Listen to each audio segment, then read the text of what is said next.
கொஞ்ச நாள் கழிச்சு அரிசி இல்லைன்னு வருவான். எந்த போராட்டத்துக்கு என்னை கூப்பிடாது, வரமாட்டேன். போ உனக்கு தான் ஒரு கஷ்டம் வராத. நீதான் கடவுளின் ஆட்சியை நிறுவிட்டிய. அப்புறம் நாங்க தேவைப்பட மாட்டோம்ல. ஏதாவது ஒரு பிரச்சனைன்னு வீட்டுக்கு வந்துட்டு எனக்கு மனு கொடுக்க வா. அன்னைக்கு அன்னைக்கு பாப்பா இந்த சிரிச்சுக்கிட்டு இருக்க சீமா இல்ல, அன்னைக்கு சேட்டை உனக்கு என்ன சொல்றேன் ஏது சொல்றோம்னு கேட்கறது இல்ல.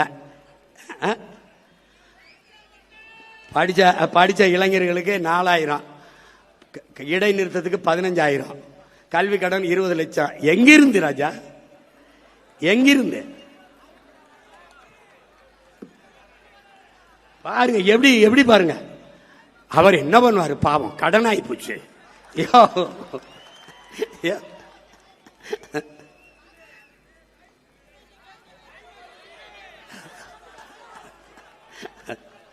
வரும் தாய்மாமன் சீர் வரும்.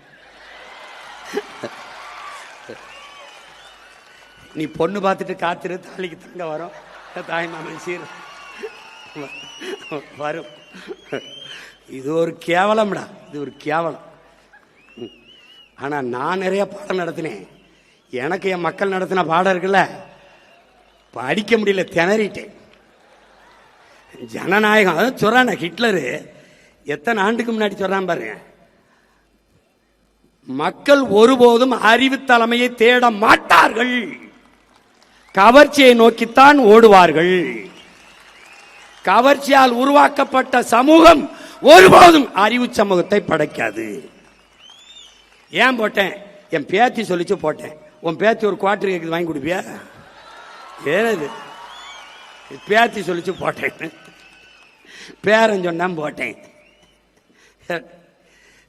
ஜனநாயகம்ங்கிறது எவ்வளவு வேடிக்கையானதா இருக்கு பாத்துக்க. அப்பாடி சரி என்ன செய்யறது, பிறந்துட்டாங்க கூட, போராடி இறந்துட்டான் ரொம்ப பேரு. நான் பாட்டுக்கு படம் எடுத்து ஏதோ வருஷத்துக்கு ஒரு 2 படத்தை எடுத்து பிடிச்சி நடிச்சு பொழச்சிட்டு இருந்திருப்பேன். என்னைய கூட்டி கொண்டு வச்சு மண்டையை கழுவி நான் என்ன செய்யறது அங்கே போயின்னு. நீங்க போய் இறங்குங்க, உங்களுக்கு என்ன செய்யறதுன்னு தெரிய வந்துரும்னு. எனக்கு தெரிய வந்துருச்சு.